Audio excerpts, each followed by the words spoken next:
Pacem and Terris. Peace on earth. Pope John XXIII 1963. On establishing universal peace and truth, justice, charity and liberty. To our venerable brothers the patriarchs, primates, archbishops, bishops and other local ordinaries in peace and communion with the apostolic see, to the clergy and faithful of the whole world, and to all men of good will. Venerable brothers and beloved children, health and apostolic benediction. 1. Peace on earth, which all men of every era have most eagerly yearned for, can be firmly established only if the order laid down by God be dutifully observed. 2. The progress of learning and the inventions of technology clearly show that, both in living things and in the forces of nature, an astonishing order reigns, and they also bear witness to the greatness of man, who can understand that order and create suitable instruments to harness those forces of nature and use them to his benefit. 3. But the progress of science and the inventions of technology show above all the infinite greatness of God, who created the universe and man himself. He created all things out of nothing, pouring into them the abundance of his wisdom and goodness, so that the holy psalmist praises God in these words, O Lord our Master, the majesty of thy name fills all the earth. 1. Elsewhere he says, what diversity, Lord, in thy creatures, what wisdom has designed them all.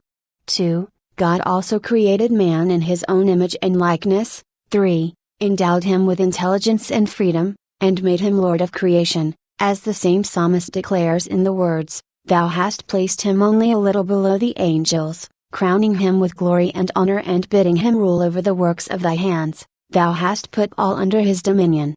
4. How strongly does the turmoil of individual men and peoples contrast with the perfect order of the universe. It is as if the relationships which bind them together could be controlled only by force.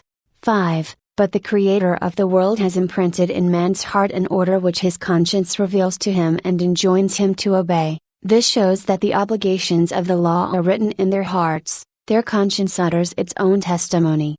5. And how could it be otherwise? For whatever God has made shows forth his infinite wisdom, and it is manifested more clearly in the things which have greater perfection. 6.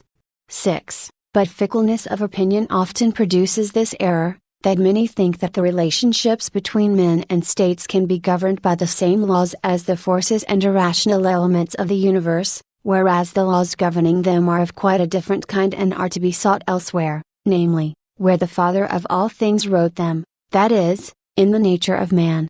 7. By these laws men are most admirably taught, first of all how they should conduct their mutual dealings among themselves, then how the relationships between the citizens and the public authorities of each state should be regulated, then how states should deal with one another, and finally how, on the one hand individual men and states, and on the other hand the community of all peoples, should act towards each other, the establishment of such a community being urgently demanded today by the requirements of universal common good.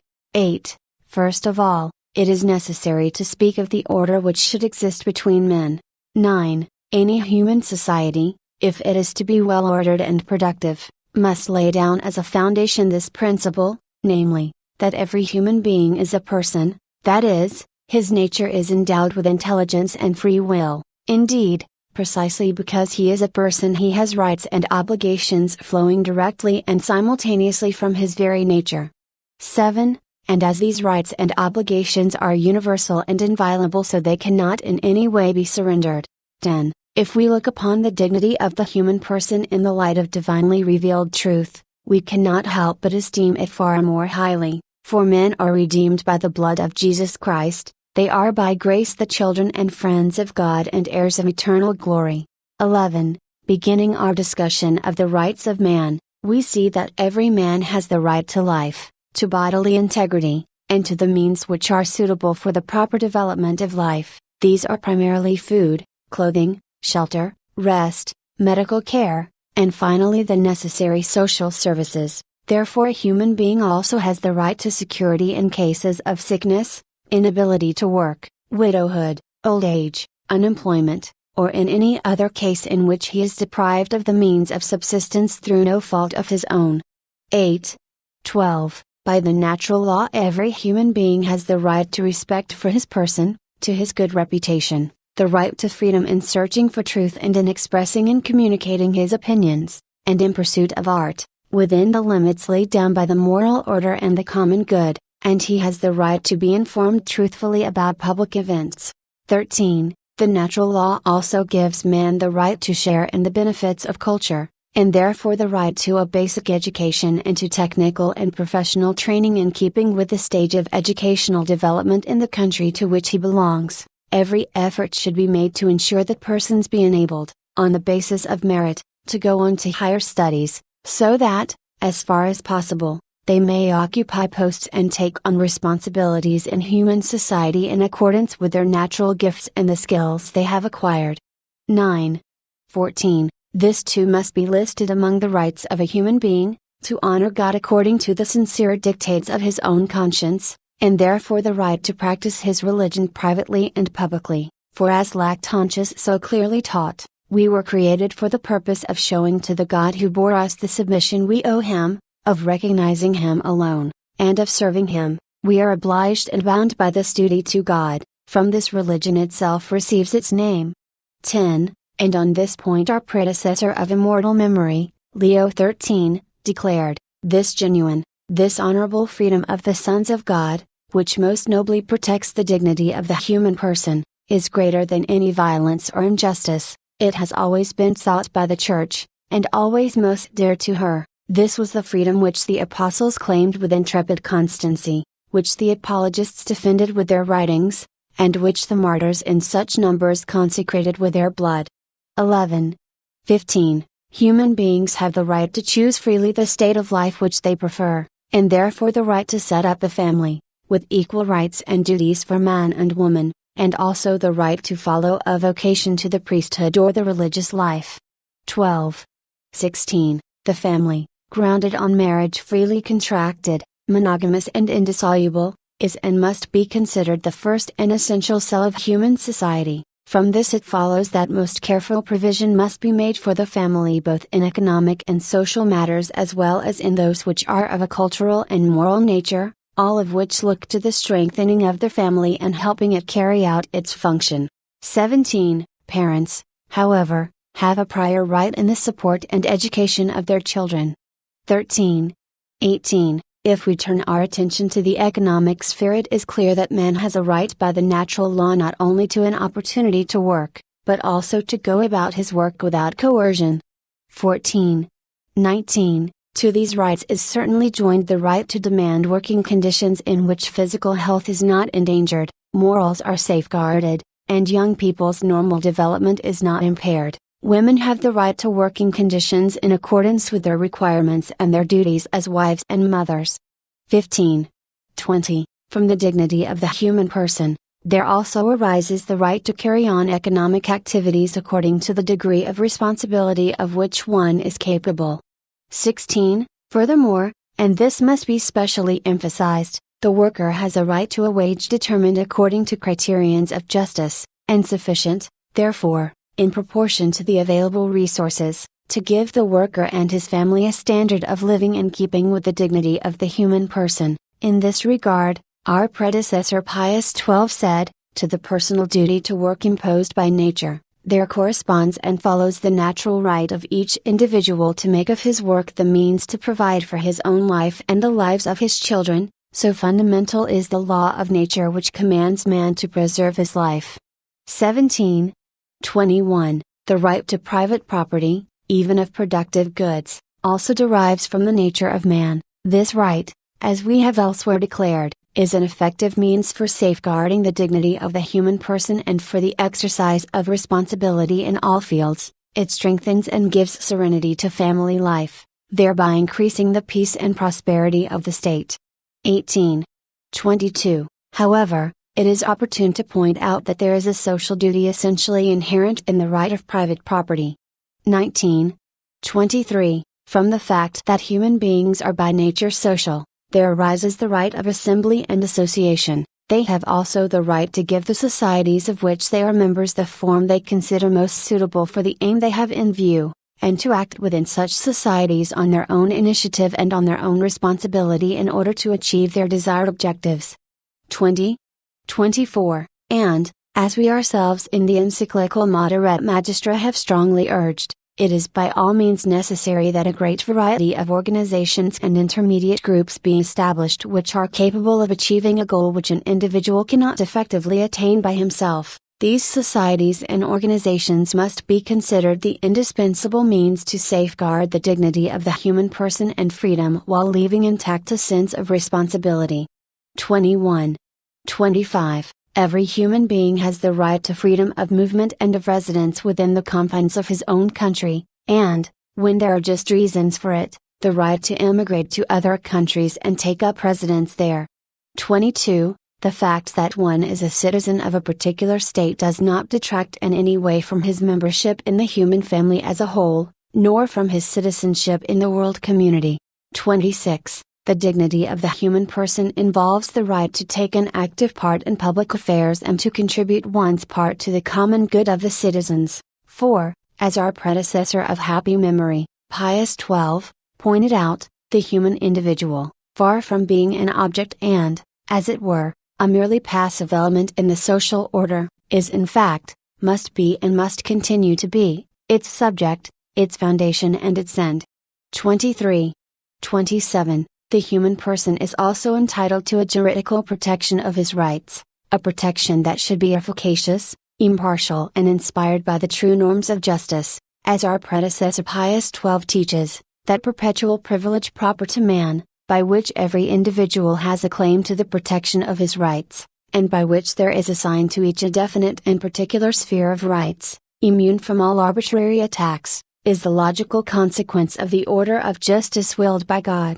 24. 28. The natural rights with which we have been dealing are, however, inseparably connected, in the very person who is their subject, with just as many respective duties, and rights as well as duties find their source, their sustenance and their inviolability in the national law which grants or enjoins them.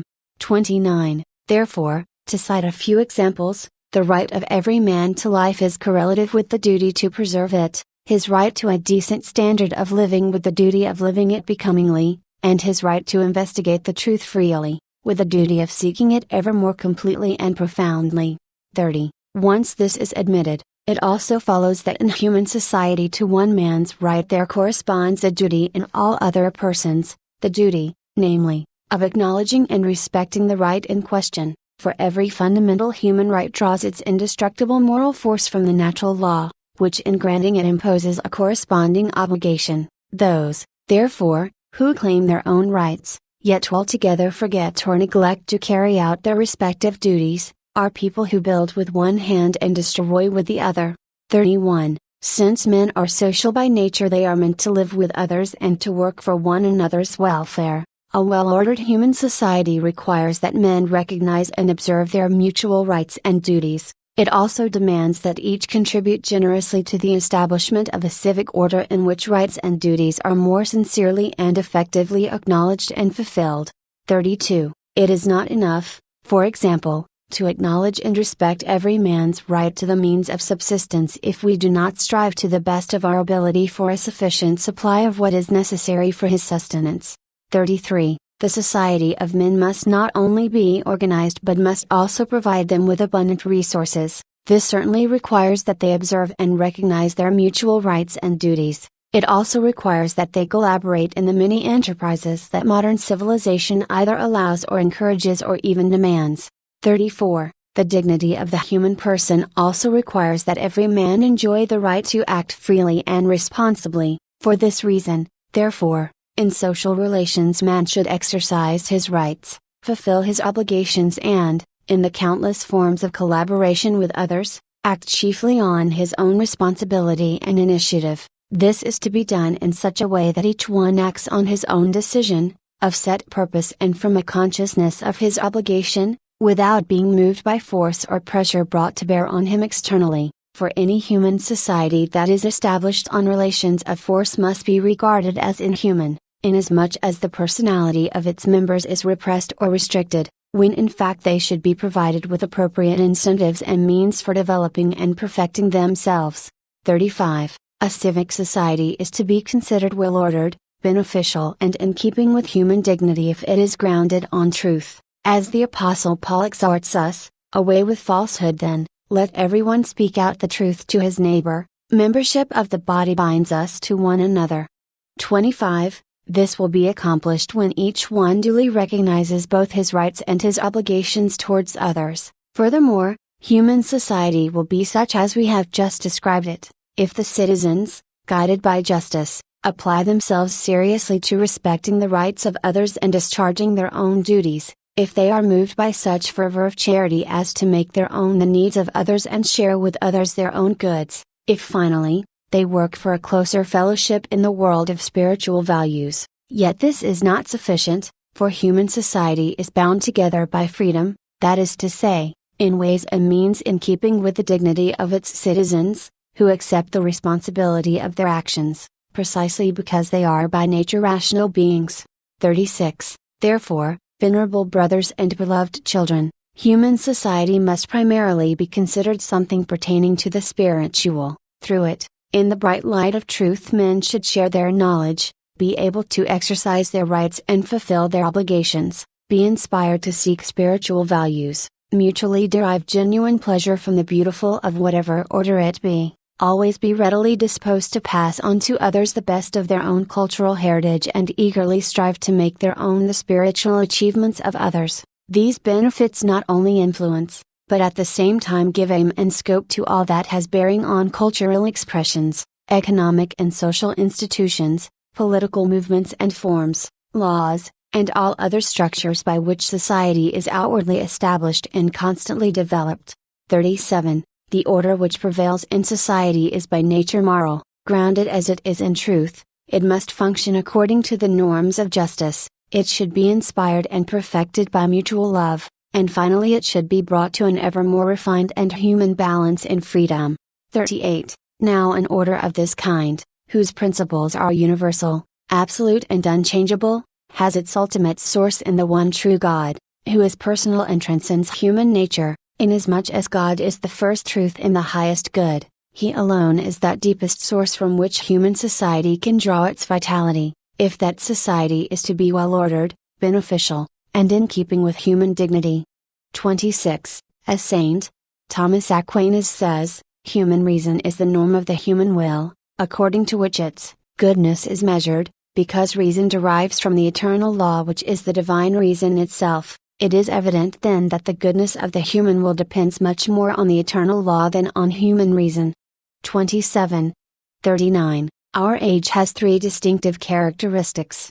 40. First of all, the working classes have gradually gained ground in economic and public affairs. They began by claiming their rights in the socio-economic sphere, they extended their action then to claims on the political level, and finally applied themselves to the acquisition of the benefits of a more refined culture. Today, therefore, workers all over the world refuse to be treated as if they were irrational objects without freedom, to be used at the arbitrary disposition of others. They insist that they be always regarded as men with a share in every sector of human society, in the social and economic sphere, in the fields of learning and culture, and in public life.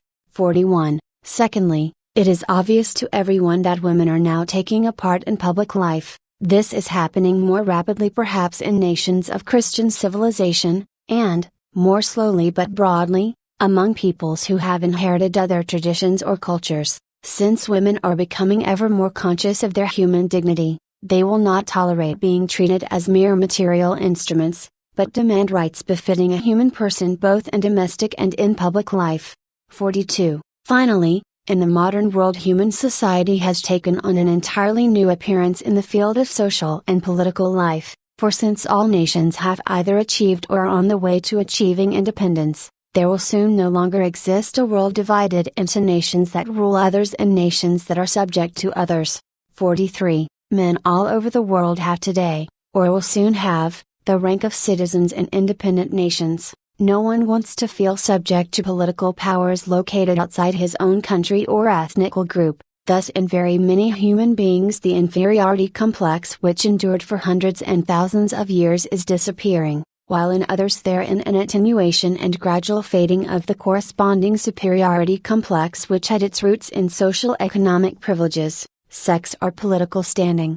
44. On the contrary, The conviction that all men are equal by reason of their natural dignity has been generally accepted, hence racial discrimination can in no way be justified, at least doctrinally or in theory, and this is of fundamental importance and significance for the formation of human society according to those principles which we have outlined above. For, if a man becomes conscious of his rights, he must become equally aware of his duties. Thus he who possesses certain rights has likewise the duty to claim those rights as marks of his dignity, while all others have the obligation to acknowledge those rights and respect them.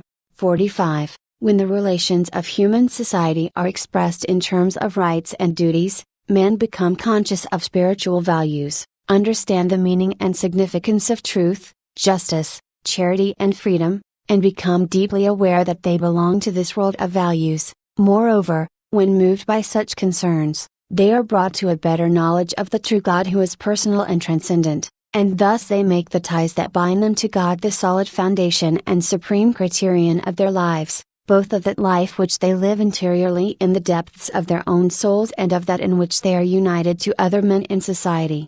46. Human society can be neither well ordered nor prosperous unless it has some people invested with legitimate authority to preserve its institutions and to devote themselves as far as is necessary to work and care for the good of all. These however derive their authority from God, as St.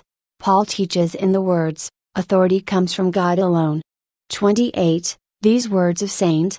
Paul are explained thus by St. John Chrysostom. What are you saying? Is every ruler appointed by God? I do not say that, he replies, for I am not dealing now with individual rulers, but with authority itself. What I say is, that it is the divine wisdom and not mere chance, that has ordained that there should be government, that some should command and others obey. 29. Moreover, since God made men social by nature, and since no society can hold together unless someone be over all, directing all to strive earnestly for the common good, every civilized community must have a ruling authority, and this authority, no less than society itself, has its source in nature, and has, consequently, God for its author. 30. 47. But authority is not to be thought of as a force lacking all control. Indeed, since it is the power to command according to right reason, authority must derive its obligatory force from the moral order, which in turn has God for its first source and final end. Wherefore our predecessor of happy memory, Pius XII, said, "The absolute order of living beings in man's very destiny." We are speaking of man who is free, bound by obligations and endowed with inalienable rights, and at once the basis of society and the purpose for which it exists. Also includes the state as a necessary society invested with the authority without which it could not come into being or live. And since this absolute order, as we learn from sound reason, and especially from the Christian faith, can have no origin save in God who is our Creator, it follows that the dignity of the state's authority is due to its sharing to some extent in the authority of God Himself. 31. 48. Wherefore, a civil authority which uses as its only or its chief means either threats and fear of punishment or promises of rewards cannot effectively move men to promote the common good of all. Even if it did so move them, this would be altogether opposed to their dignity as men, endowed with reason and free will. As authority rests chiefly on moral force, it follows that civil authority must appeal primarily to the conscience of individual citizens, that is, to each one's duty to collaborate readily for the common good of all. But since by nature all men are equal in human dignity, it follows that no one may be coerced to perform interior acts, that is in the power of God alone, who sees and judges the hidden designs of men's hearts. 49. Those therefore who have authority in the state may oblige men in conscience only if their authority is intrinsically related with the authority of God and shares in it. 32. 50. By this principle the dignity of the citizens is protected, when in fact, men obey their rulers. It is not at all as men that they obey them, but through their obedience it is God, the provident Creator of all things, whom they reverence, since He has decreed that men's dealings with one another should be regulated by an order which He Himself has established. Moreover, in showing this due reverence to God, men not only do not debase themselves but rather perfect and ennoble themselves, for to serve God is to rule. 33. 51. Since the right to command is required by the moral order and has its source in God, it follows that, if civil authorities pass laws or command anything opposed to the moral order and consequently contrary to the will of God, neither the laws made nor the authorizations granted can be binding on the consciences of the citizens, since God has more right to be obeyed than men. 34. Otherwise, authority breaks down completely and results in shameful abuse, as St. Thomas Aquinas teaches. Human law has the true nature of law only insofar as it corresponds to right reason, and in this respect it is evident that it is derived from the eternal law. Insofar as it falls short of right reason, a law is said to be a wicked law, and so, lacking the true nature of law, it is rather a kind of violence. 35. 52. It must not be concluded, however, because authority comes from God, that therefore men have no right to choose those who are to rule the state, to decide the form of government, and to determine both the way in which authority is to be exercised and its limits. It is thus clear that the doctrine which we have set forth can be fully consonant with any truly democratic regime. 36.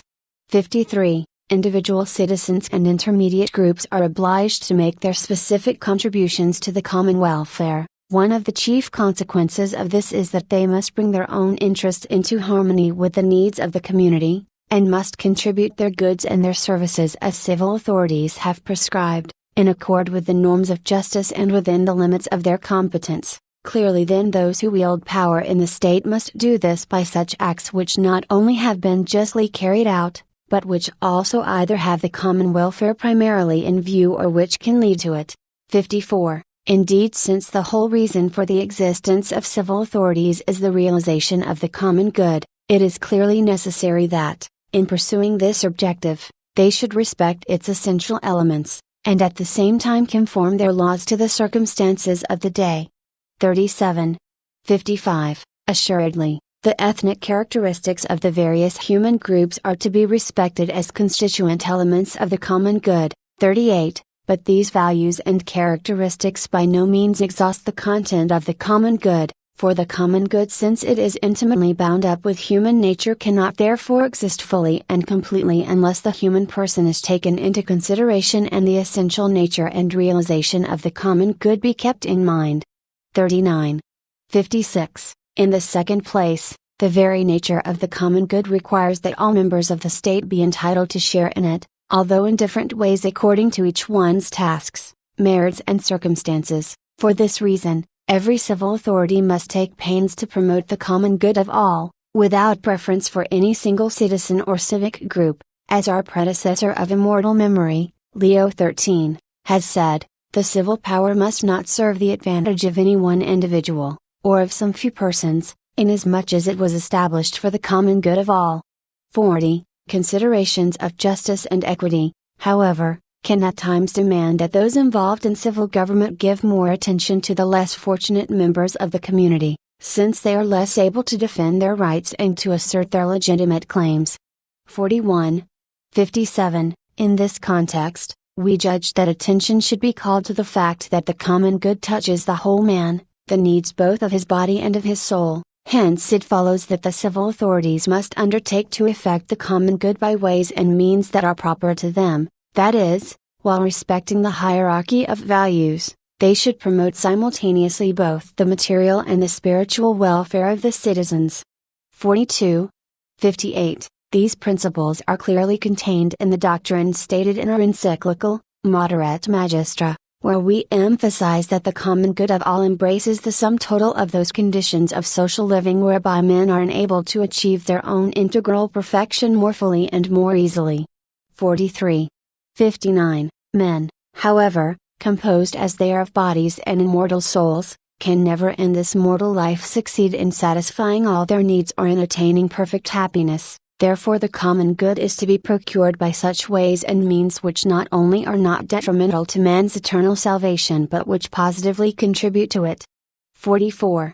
60. It is agreed that in our time the common good is chiefly guaranteed when personal rights and duties are maintained. The chief concern of civil authorities must therefore be to ensure that these rights are acknowledged, respected, coordinated with other rights, defended and promoted, so that in this way each one may more easily carry out his duties, for to safeguard the inviolable rights of the human person, and to facilitate the fulfillment of his duties, should be the chief duty of every public authority. 45. 61. This means that, if any government does not acknowledge the rights of man or violates them, it not only fails in its duty, but its orders completely lack juridical force. 46. 62. One of the fundamental duties of civil authorities, therefore, is to coordinate social relations in such fashion that the exercise of one man's rights does not threaten others in the exercise of their own rights nor hinder them in the fulfillment of their duties. Finally, the rights of all should be effectively safeguarded and, if they have been violated, completely restored. 47. 63. It is also demanded by the common good that civil authorities should make earnest efforts to bring about a situation in which individual citizens can easily exercise their rights and fulfill their duties as well, for experience has taught us that, unless these authorities take suitable action with regard to economic, political and cultural matters, inequalities between the citizens tend to become more and more widespread, especially in the modern world. And as a result human rights are rendered totally ineffective and the fulfillment of duties is compromised.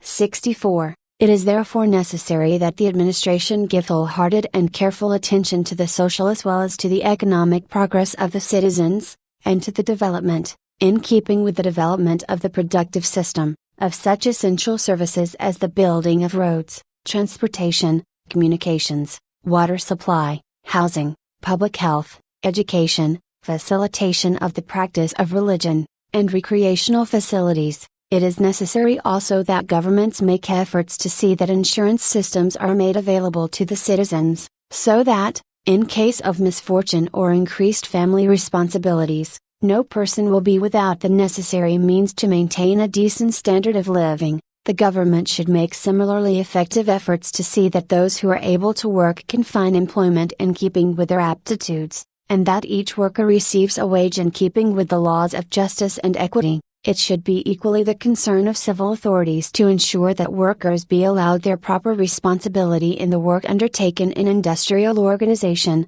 and to facilitate the establishment of intermediate groups which will make social life richer and more effective. Finally, it should be possible for all the citizens to share as far as they are able in their country's cultural advantages. 65. The common good requires that civil authorities maintain a careful balance between coordinating and protecting the rights of the citizens, on the one hand, and promoting them, on the other. It should not happen that certain individuals or social groups derive special advantage from the fact that their rights have received preferential protection, nor should it happen that governments in seeking to protect these rights, become obstacles to their full expression and free use, for this principle must always be retained, that state activity in the economic field, no matter what its breadth or depth may be, ought not to be exercised in such a way as to curtail an individual's freedom of personal initiative. Rather it should work to expand that freedom as much as possible by the effective protection of the essential personal rights of each and every individual. 48. 66. The same principle should inspire the various steps which governments take in order to make it possible for the citizens more easily to exercise their rights and fulfill their duties in every sector of social life. 67. It is impossible to determine, in all cases, what is the most suitable form of government, or how civil authorities can most effectively fulfill their respective functions, that is, the legislative, judicial and executive functions of the state. 68. In determining the structure and operation of government which a state is to have, great weight has to be given to the circumstances of a given people, circumstances which will vary at different times and in different places. We consider, however, that it is in keeping with the innate demands of human nature that the state should take a form which embodies the threefold division of powers corresponding to the three principal functions of public authority. In that type of state, not only the official functions of government but also the mutual relations between citizens and public officials are set down according to law, which in itself affords protection to the citizens both in the enjoyment of their rights and in the fulfillment of their duties.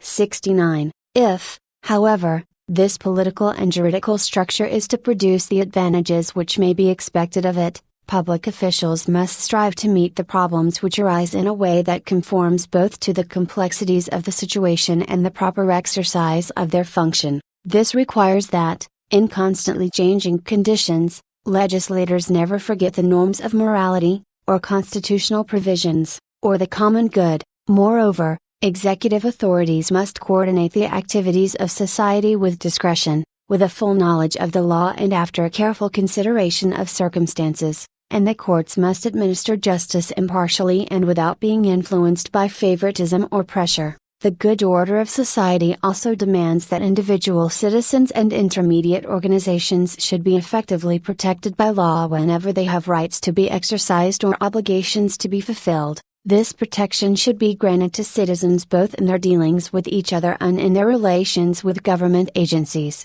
49. 70. It is unquestionable that a legal structure in conformity with the moral order and corresponding to the level of development of the state is of great advantage to achievement of the common good. 71. And yet, social life in the modern world is so varied, complex and dynamic that even a juridical structure which has been prudently and thoughtfully established often seems inadequate for the needs of society. 72. It is also true that the relations of the citizens with each other, of citizens and intermediate groups with public authorities, and finally of the public authorities with one another, are often so complex and so sensitive that they cannot be regulated by inflexible legal provisions. Such a situation therefore demands that the civil authorities have clear ideas about the nature and extent of their official duties if they wish to maintain the existing juridical structure in its basic elements and principles, and at the same time meet the exigencies of social life, adapting their legislation to the changing social scene and solving new problems. They must be men of great equilibrium and integrity, competent and courageous enough to see at once what the situation requires and to take necessary action quickly and effectively. 50. 73. It is in keeping with their dignity as persons that human beings should take an active part in government, although the manner in which they share in it will depend on the level of development of the country to which they belong.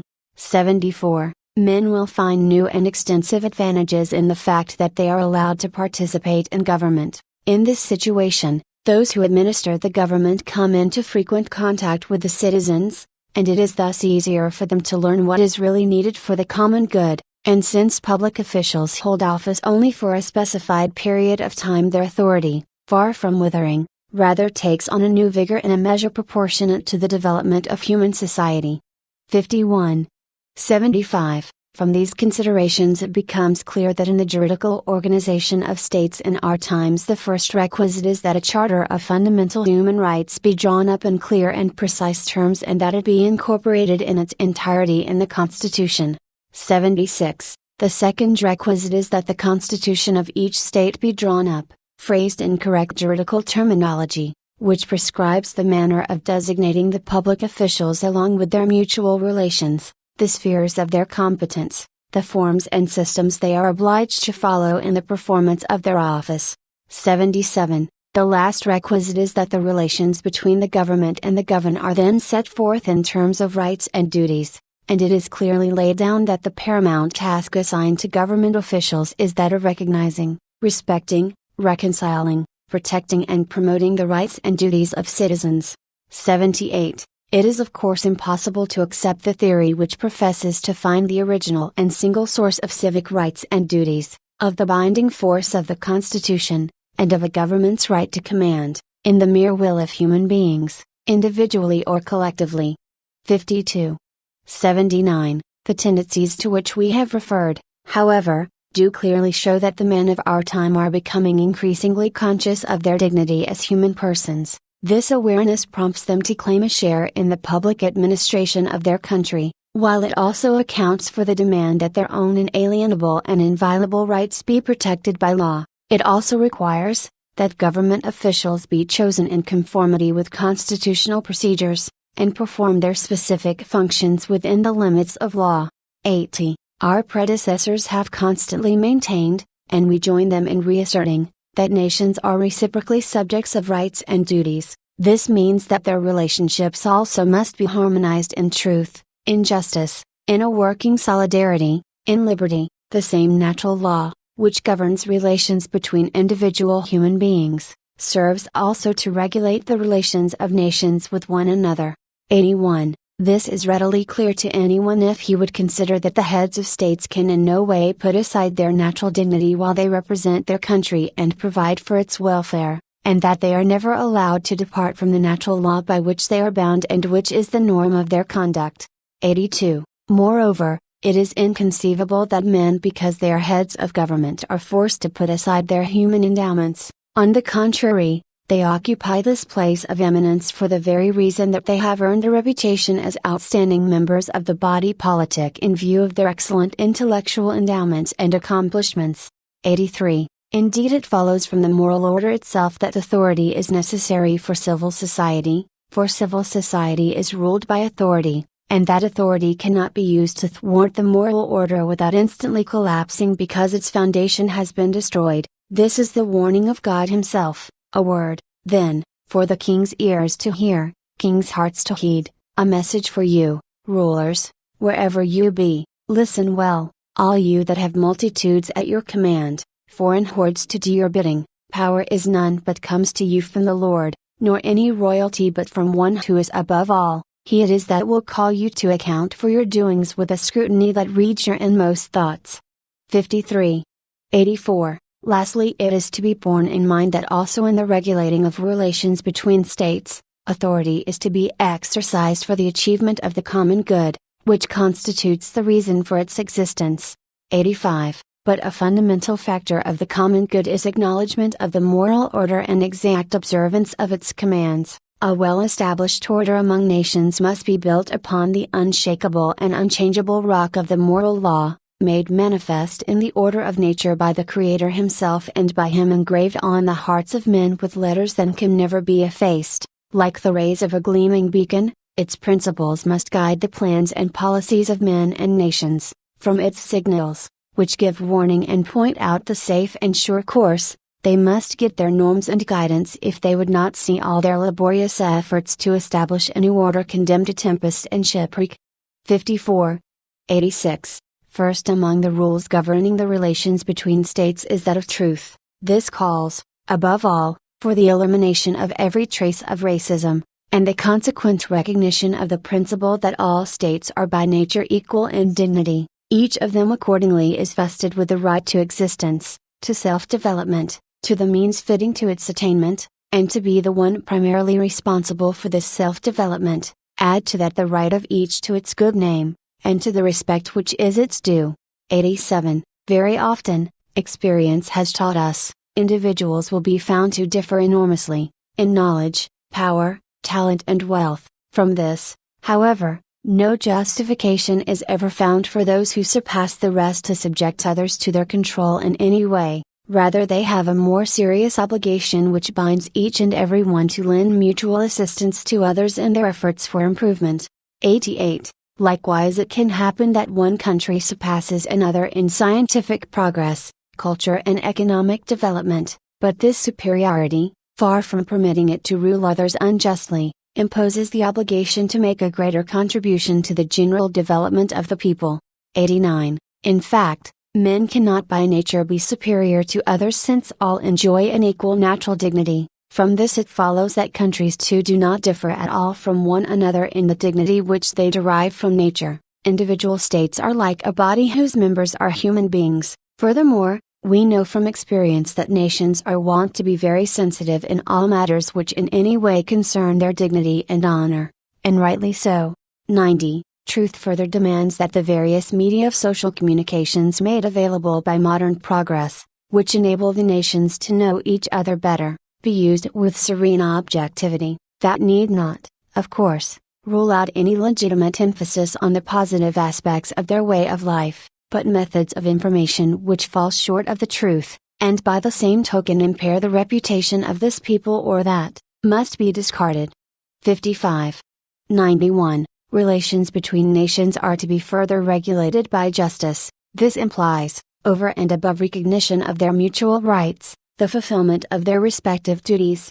92. Since nations have a right to exist, to develop themselves, to acquire a supply of the resources necessary for their development, to defend their good name and the honor due to them, it follows that they are likewise bound by the obligation of effectively guarding each of these rights and of avoiding those actions by which these rights can be jeopardized. As men in their private enterprises cannot pursue their own interests to the detriment of others, so too states cannot lawfully seek that development of their own resources which brings harm to other states and unjustly oppresses them. This statement of St. Augustine seems to be very apparent in this regard. What are kingdoms without justice but large bands of robbers? 56. 93. Not only can it happen, but it actually does happen that the advantages and conveniences which nations strive to acquire for themselves become objects of contention. Nevertheless, the resulting disagreements must be settled, not by force, nor by deceit or trickery, but rather in the only manner which is worthy of the dignity of man, that is, by a mutual assessment of the reasons on both sides of the dispute, by a mature and objective investigation of the situation, and by an equitable reconciliation of differences of opinion. 94. Closely related to this point is the political trend which since the 19th century has gathered momentum and gained ground everywhere, namely, the striving of people of the same ethnic group to become independent and to form one nation. Since this cannot always be accomplished for various reasons, the result is that minorities often dwell within the territory of a people of another ethnic group, and this is the source of serious problems. 90. In the first place, it must be made clear that justice is seriously violated by whatever is done to limit the strength and numerical increase of these lesser peoples. The injustice is even more serious if vicious attempts of this kind are aimed at the very extinction of these groups.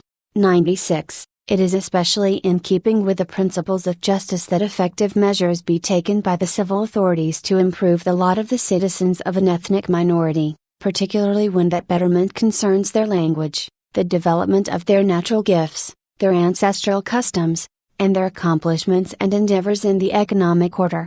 57.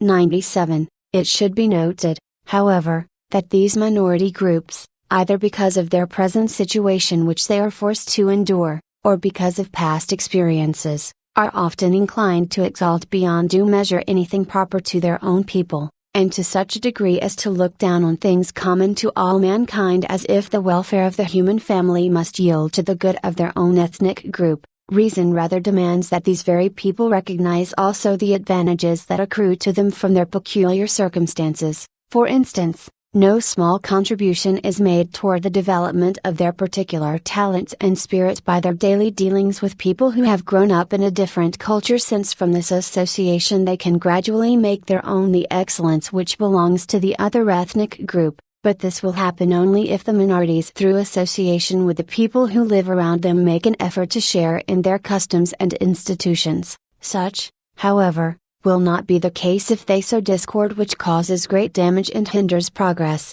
98. Since the mutual relations among nations must be regulated by the norm of truth and justice, they must also derive great advantage from an energetic union of mind, heart and resources. This can be effected at various levels by mutual cooperation in many ways, as is happening in our own time with beneficial results in the economic, social, political, educational, public health and sports spheres. We must remember that, of its very nature, civil authority exists, not to confine its people within the boundaries of their nation, but rather to protect, above all else, the common good of that particular civil society, which certainly cannot be divorced from the common good of the entire human family.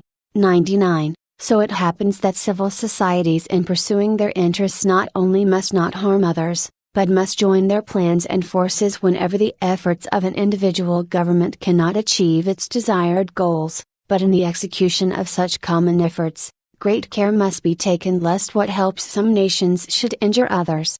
100. Furthermore, the universal common good requires that in every nation friendly relations be fostered in all fields between the citizens and their intermediate societies. Since in many parts of the world there are groups of people of varying ethnic backgrounds, we must be on our guard against isolating one ethnic group from its fellow men. This is clearly inconsistent with modern conditions, since distances which separate people from each other have been almost wiped out. Neither are we to overlook the fact that men of every ethnic group, in addition to their own characteristic endowments by which they are distinguished from the rest of men, have other important gifts of nature in common with their fellow men by which they can make more and more progress and perfect themselves, particularly in matters that pertain to the spirit. They have the right and duty therefore to live in communion with one another.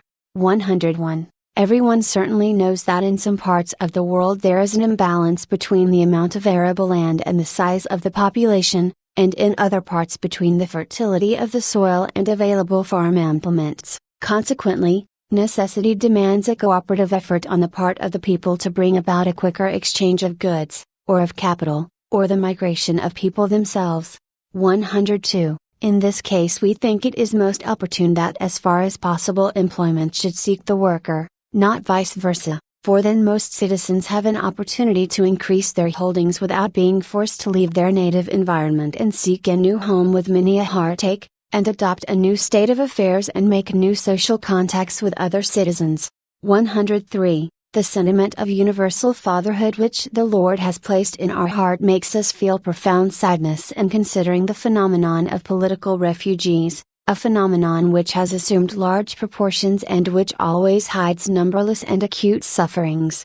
104. Such expatriations show that there are some political regimes which do not guarantee for individual citizens a sufficient sphere of freedom within which their souls are allowed to breathe humanly. In fact, under those regimes even the lawful existence of such a sphere of freedom is either called into question or denied. This undoubtedly is a radical inversion of the order of human society, because the reason for the existence of public authority is to promote the common good, a fundamental element of which is the recognition of that sphere of freedom and the safeguarding of it.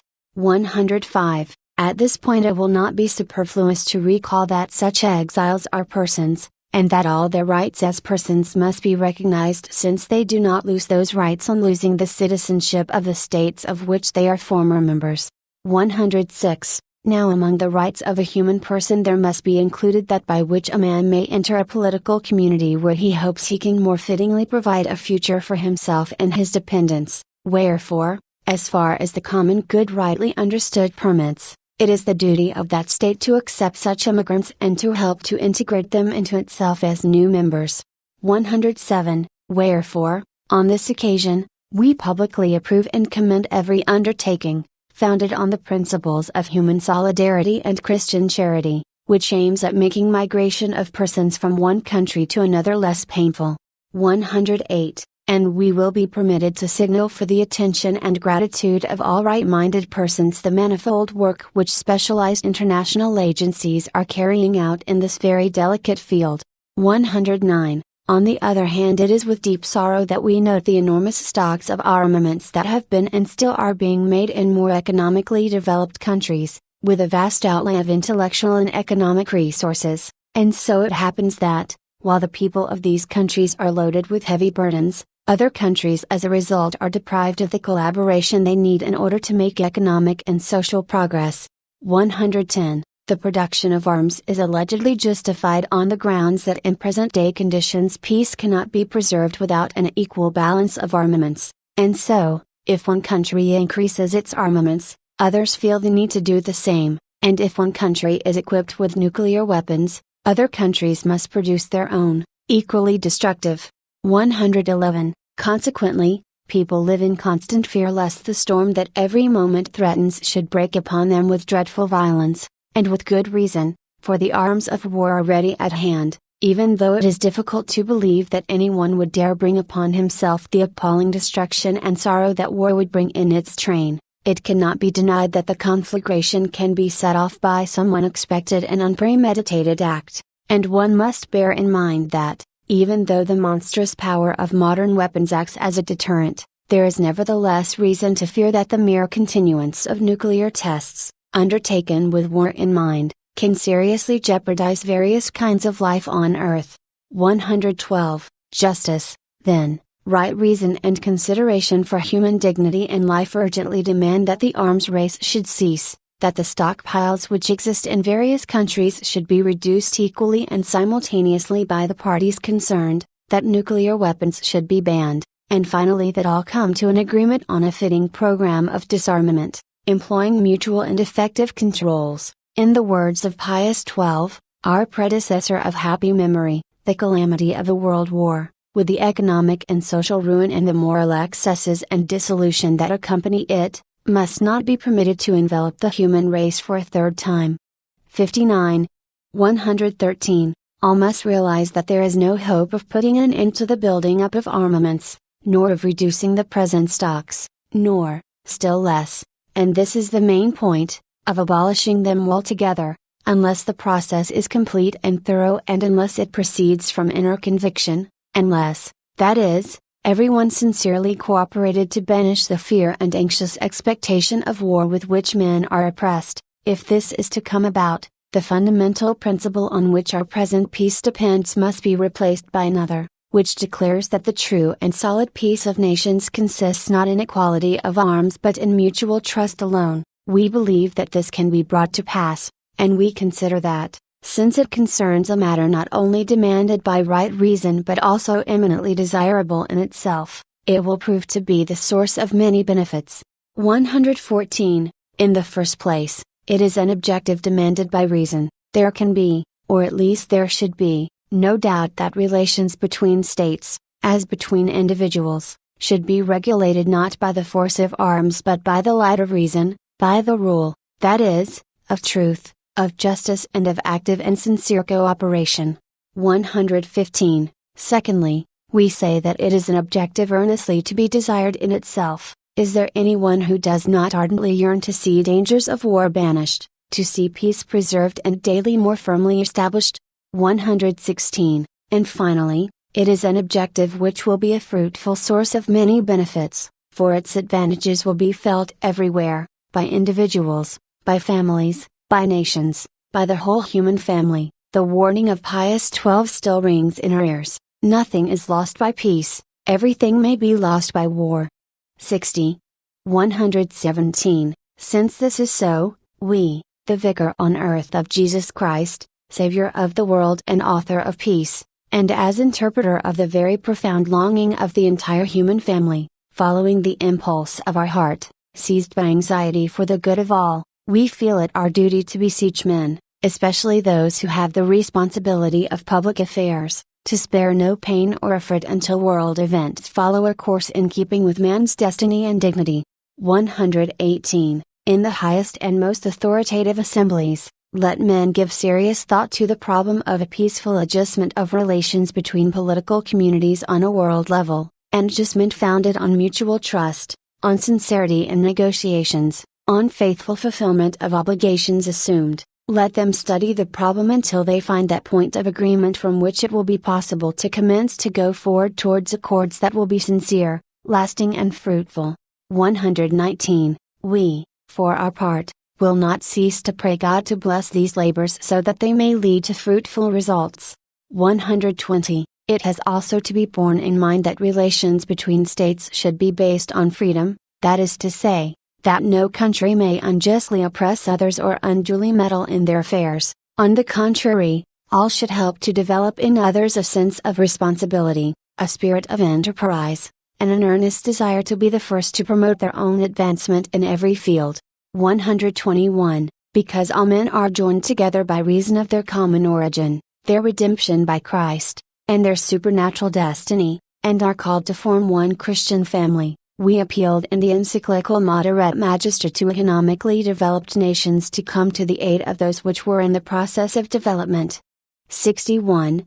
122. We are greatly consoled to see how widely that appeal has been favorably received, and we are confident that even more so in the future it will contribute to the end that the poorer countries, in as short a time as possible, will arrive at that degree of economic development which will enable every citizen to live in conditions more in keeping with his human dignity.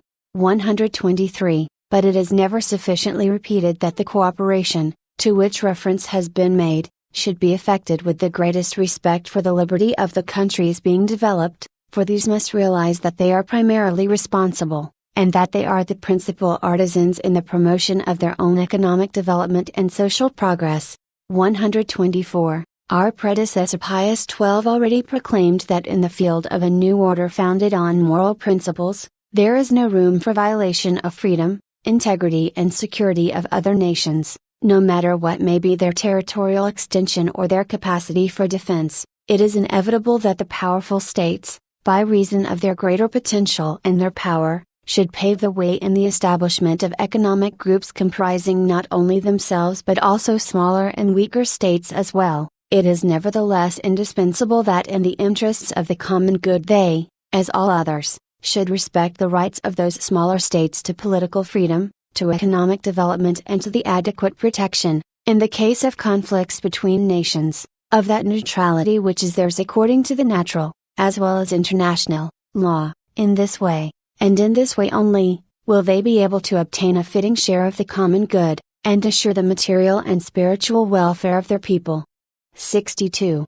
125. It is vitally important, therefore, that the wealthier states, in providing varied forms of assistance to the poorer, should respect the moral values and ethnic characteristics peculiar to each, and also that they should avoid any intention of political domination. If this is done, a precious contribution will be made towards the formation of a world community, a community in which each member, whilst conscious of its own individual rights and duties, will work in a relationship of equality towards the attainment of the universal common good.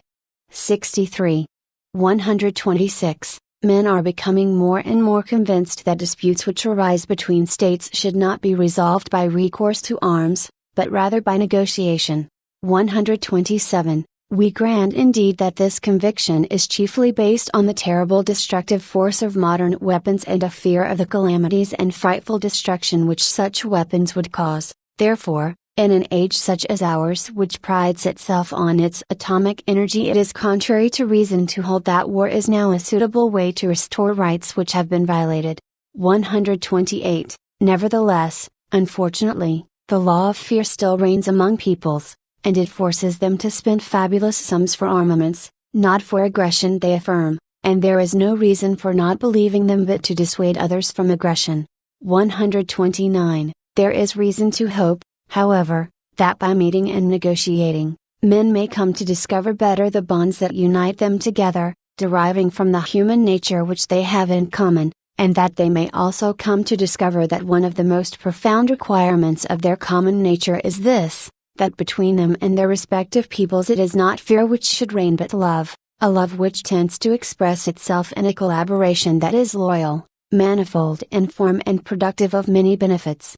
130. The recent progress of science and technology, since it has profoundly influenced human conduct, is rousing men everywhere in the world to more and more cooperation and association with one another. Today the exchange of goods and ideas, travel from country to another have greatly increased. Consequently, the close relations of individuals, families, intermediate associations belonging to different countries have become vastly more frequent, and conferences between heads of states are held at shorter intervals. At the same time, the interdependence of national economies has grown deeper, one becoming progressively more closely related to the other, so that they become, as it were, integral parts of the one world economy. Finally, the social progress, order, security and peace of each country are necessarily connected with the social progress, order, security and peace of all other countries.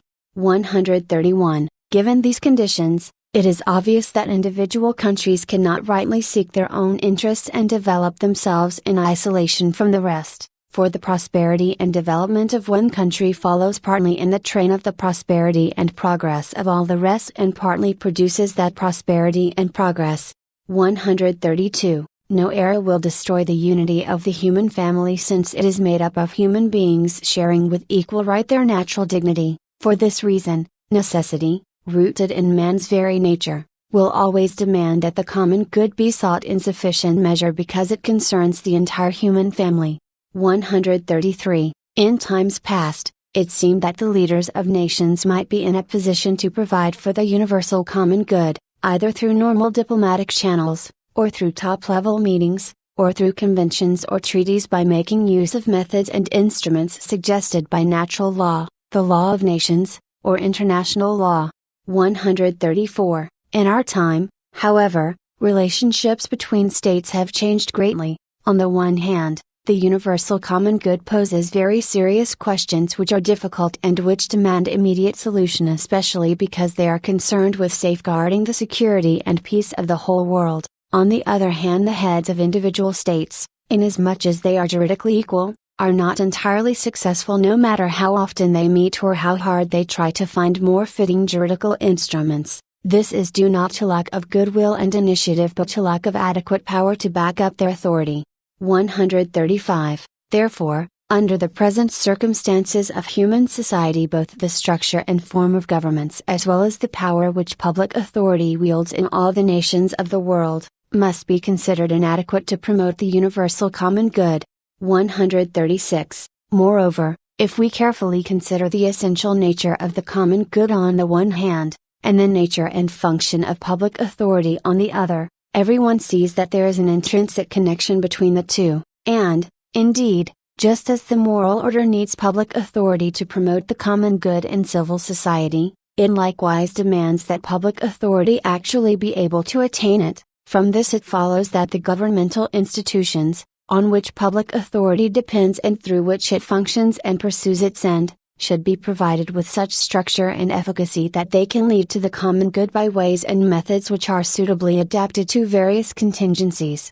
137. Today the universal common good poses problems of worldwide dimensions, which cannot be adequately tackled or solved except by the efforts of public authority endowed with a wideness of powers, structure and means of the same proportions, that is, of public authority which is in a position to operate in an effective manner on a worldwide basis. The moral order itself, therefore, demands that such a form of public authority be established.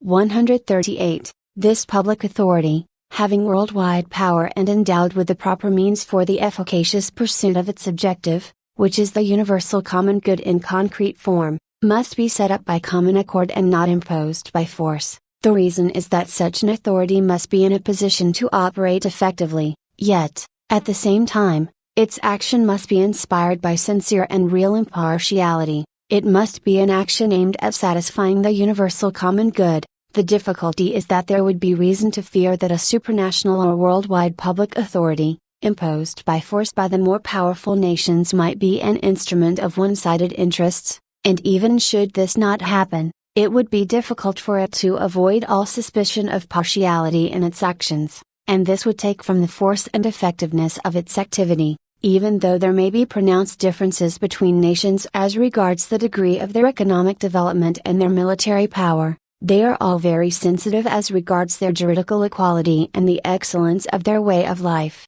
For that reason, they are right in not easily yielding obedience to an authority imposed by force, or to an authority in whose creation they had no part, or to which they themselves did not decide to submit by their own free choice. 139. Like the common good of individual states, so too the universal common good cannot be determined except by having regard for the human person. Therefore, the public and universal authority, too, must have as its fundamental objective the recognition, respect, safeguarding and promotion of the rights of the human person. This can be done by direct action when required, or by creating on a world scale an environment in which leaders of the individual countries can suitably maintain their own functions. 140. Moreover, just as it is necessary in each state that relations which the public authority has with its citizens, families and intermediate associations be controlled and regulated by the principle of subsidiarity, it is equally necessary that the relationships which exist between the worldwide public authority and the public authority of individual nations be governed by the same principle. This means that the worldwide public authority must tackle and solve problems of an economic, social, political or cultural character which are posed by the universal common good, for, because of the vastness, complexity and urgency of those problems, the public authorities of the individual states are not in a position to tackle them with any hope of a positive solution. 141. The worldwide public authority is not intended to limit the sphere of action of the public authority of the individual state, much less to take its place. On the contrary, its purpose is to create, on a world basis, an environment in which the public authorities of each state, its citizens and intermediate associations, can carry out their tasks, fulfill their duties and exercise their rights with greater security. 64. 142. As is known, the United Nations Organization, UNO, was established on June 26, 1945, and to it there were subsequently added specialized agencies consisting of members designated by the public authority of the various countries with important international tasks in the economic, social, cultural, educational and health fields. The United Nations Organization had as its essential purpose the maintenance and consolidation of peace between peoples, fostering between them friendly relations, based on the principles of equality, mutual respect, and varied forms of cooperation in every sector of human endeavor. 143. An act of the highest importance performed by the United Nations Organization was the Universal Declaration of Human Rights, approved in the General Assembly of December 10, 1948. In the preamble of that declaration, the recognition and respect of those rights and respective liberties is proclaimed as a goal to be achieved by all peoples and all countries. 144. We are fully aware that some objections and reservations were raised regarding certain points in the declaration, and rightly so. There is no doubt, however, that the document represents an important step on the path towards the juridical political organization of all the peoples of the world, for in it, in most solemn form, the dignity of a human person is acknowledged to all human beings, and as a consequence there is proclaimed, as a fundamental right, the right of every man freely to investigate the truth and to follow the norms of moral good and justice, and also the right to a life worthy of man's dignity, while other rights connected with those mentioned are likewise proclaimed. 145. It is therefore our ardent desire that the United Nations Organization, in its structure and in its means, may become ever more equal to the magnitude and nobility of its tasks, and may the time come as quickly as possible when every human being will find therein an effective safeguard for the rights which derive directly from his dignity as a person, and which are therefore universal, inviolable and inalienable rights. This is all the more to be hoped for since all human beings, as they take an ever more active part in the public life of their own country, are showing an increasing interest in the affairs of all peoples, and are becoming more consciously aware that they are living members of the whole human family.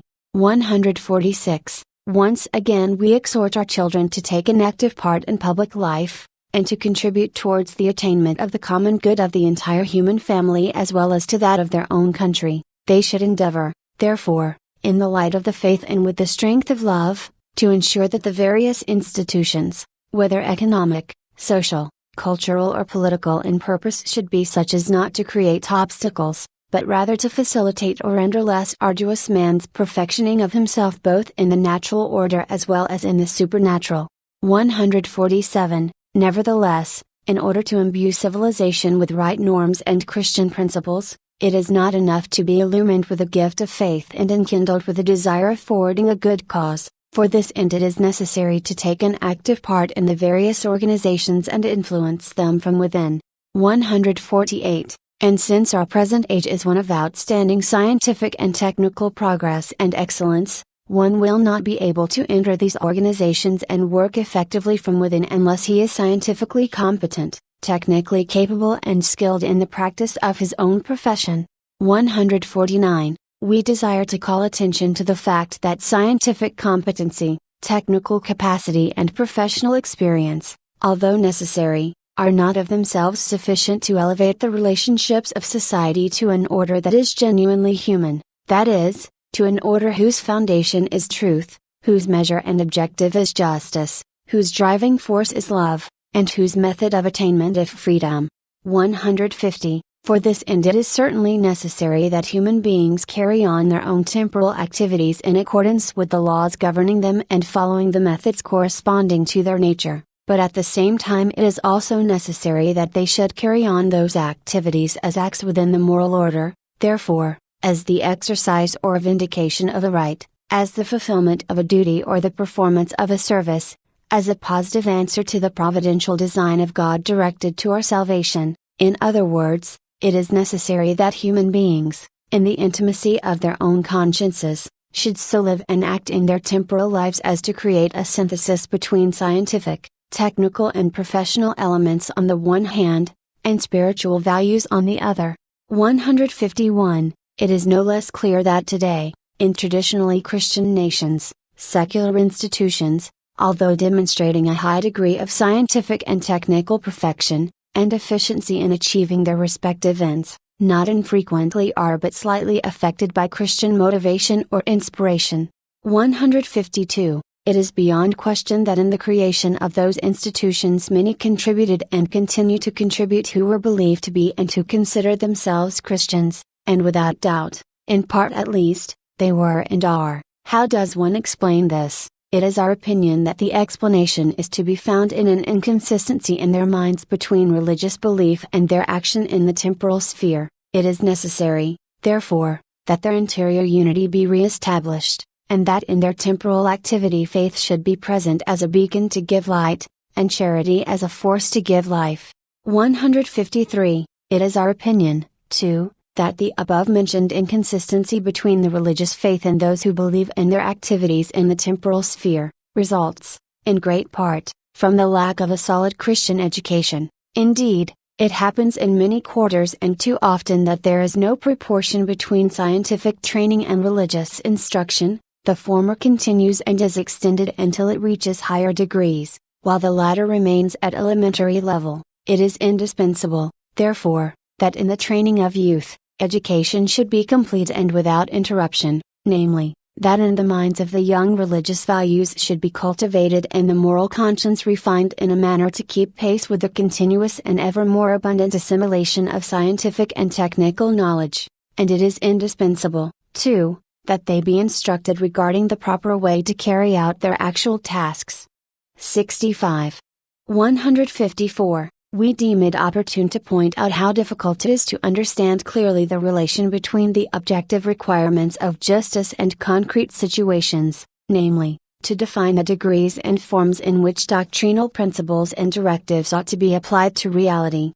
155. And the definition of those degrees and forms is all the more difficult in our times, which are marked by a pronounced dynamism. For this reason, the problem of bringing social reality into line with the objective requirements of justice is a problem which will never admit of a definitive solution. Meanwhile, our children must watch over themselves lest they relax and feel satisfied with objectives already achieved. 156. In fact, all human beings ought rather to reckon that what has been accomplished is but little in comparison with what remains to be done in regard to organs of production, trade unions, associations, professional organizations, insurance systems, legal systems, political regimes, institutions for cultural, health, recreational or sporting purposes. These must all be adjusted to the era of the atom and of the conquest of space, an era which the human family has already entered, wherein it has commenced its new advance towards limitless horizons. 157. The doctrinal principles outlined in this document derive from both nature itself and the natural law. In putting these principles into practice, it frequently happens that Catholics in many ways cooperate either with Christians separated from this apostolic see, or with men of no Christian faith whatever, but who are endowed with reason and adorned with a natural uprightness of conduct. In such relations let the faithful be careful to be always consistent in their actions, so that they may never come to any compromise in matters of religion and morals. At the same time, however, let them be, and show themselves to be, animated by a spirit of understanding and detachment, and disposed to work loyally in the pursuit of objectives which are of their nature good, or conducive to good. 66. 158. However, one must never confuse error and the person who errs, not even when there is question of error or inadequate knowledge of truth in the moral or religious field. The person who errs is always and above all a human being, and he retains in every case his dignity as a human person, and he must be always regarded and treated in accordance with that lofty dignity. Besides, in every human being, there is a need that is congenital to his nature and never becomes extinguished, compelling him to break through the web of error and open his mind to the knowledge of truth. And God will never fail to act on his interior being, with the result that a person, who at a given moment of his life lacked the clarity of faith or even adheres to erroneous doctrines, can at a future date be enlightened and believe the truth. For Catholics, if for the sake of promoting the temporal welfare they cooperate with men who either do not believe in Christ or whose belief is faulty because they are involved in error, can provide them either the occasion or the inducement to turn to truth. 159. It is, therefore, especially to the point to make a clear distinction between false philosophical teachings regarding the nature, origin, and destiny of the universe and of man, and movements which have a direct bearing either on economic and social questions, or cultural matters or on the organization of the state, even if these movements owe their origin and inspiration to these false tenets, while the teaching once it has been clearly set forth is no longer subject to change, the movements, precisely because they take place in the midst of changing conditions, are readily susceptible of change. Besides, who can deny that those movements, insofar as they conform to the dictates of right reason and are interpreters of the lawful aspirations of the human person, contain elements that are positive and deserving of approval? 160. For these reasons it can at times happen that meetings for the attainment of some practical results which previously seemed completely useless now are either actually useful or may be looked upon as profitable for the future. But to decide whether this moment has arrived, and also to lay down the ways and degrees in which work in common might be possible for the achievement of economic, social, cultural, and political ends which are honorable and useful, these are the problems which can only be solved with the virtue of prudence, which is the guiding light of the virtues that regulate the moral life, both individual and social. Therefore, as far as Catholics are concerned, this decision rests primarily with those who live and work in the specific sectors of human society in which those problems arise, always, however, in accordance with the principles of the natural law, with the social doctrine of the Church, and with the directives of ecclesiastical authorities, for it must not be forgotten that the Church has the right and the duty not only to safeguard the principles of ethics and religion, but also to intervene authoritatively with her children in the temporal sphere, when there is a question of judging the application of those principles to concrete cases. 67. 161. There are some souls, particularly endowed with generosity, who, on finding situations where the requirements of justice are not satisfied or not satisfied in full, feel enkindled with a desire to change the state of things, as if they wished to have recourse to something like a revolution. 162. It must be borne in mind that to proceed gradually is the law of life in all its expressions, therefore in human institutions, too, it is not possible to renovate for the better except by working from within them, gradually. Pius XII proclaimed, salvation and justice are not to be found in revolution, but in evolution through concord. Violence has always achieved only destruction, not construction, the kindling of passions, not their pacification, the accumulation of hate and ruin, not the reconciliation of the contending parties, and it has reduced men and parties to the difficult task of rebuilding, after sad experience, on the ruins of discord. 68. 163. We must therefore consider this point most closely joined to the great tasks of magnanimous men, namely, to establish with truth, justice, charity, and liberty new methods of relationships in human society, the relations among individual citizens, among citizens and their own countries, among nations themselves, among individuals, families, intermediate associations and individual states on the one hand, and with the community of all mankind on the other. This is a most exalted task, for it is the task of bringing about true peace in the order established by God.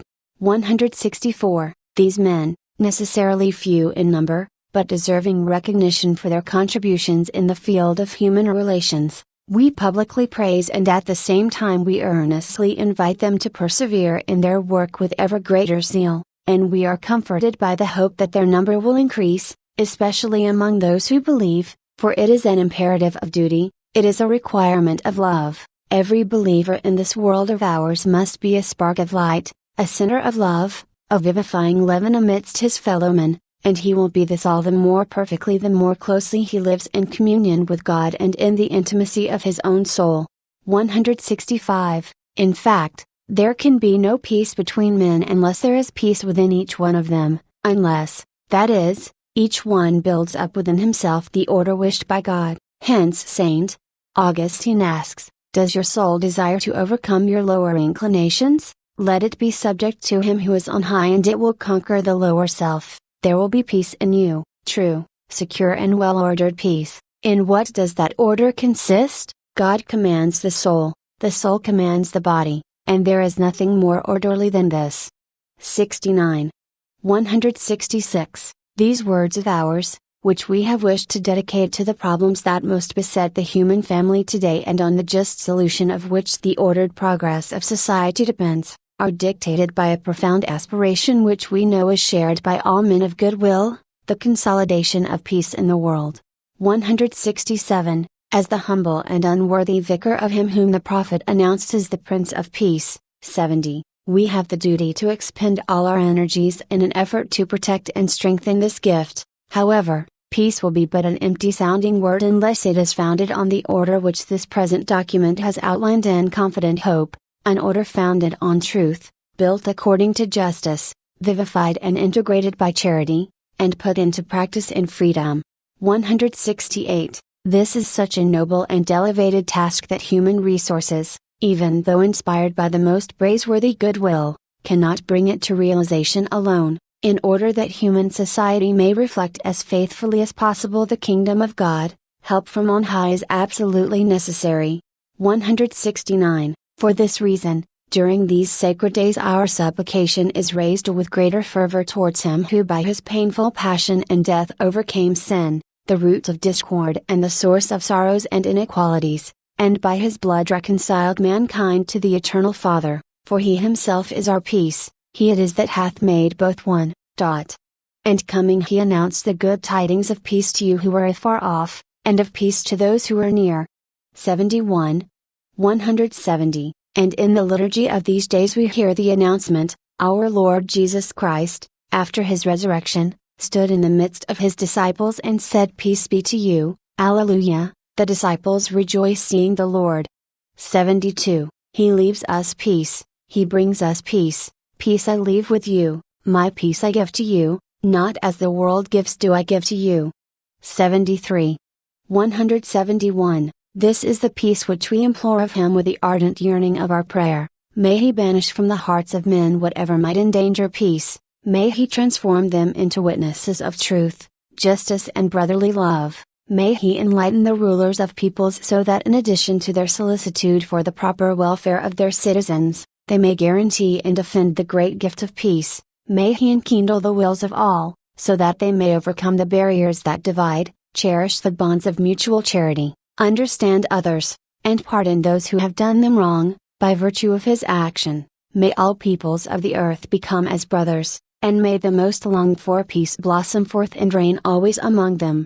172. As a pledge of this peace, and with the ardent wish that it may shine forth on the Christian communities entrusted to your care, especially for the benefit of those who are most lowly and in the greatest need of help and defense, we are glad to impart to you, venerable brothers, to the priests both secular and religious, to the religious men and women and to the faithful of your dioceses, particularly to those who make every effort to put these exhortations of ours into practice, our apostolic blessing. Finally, upon all men of goodwill, to whom this encyclical letter is also addressed, we implore from Almighty God health and prosperity.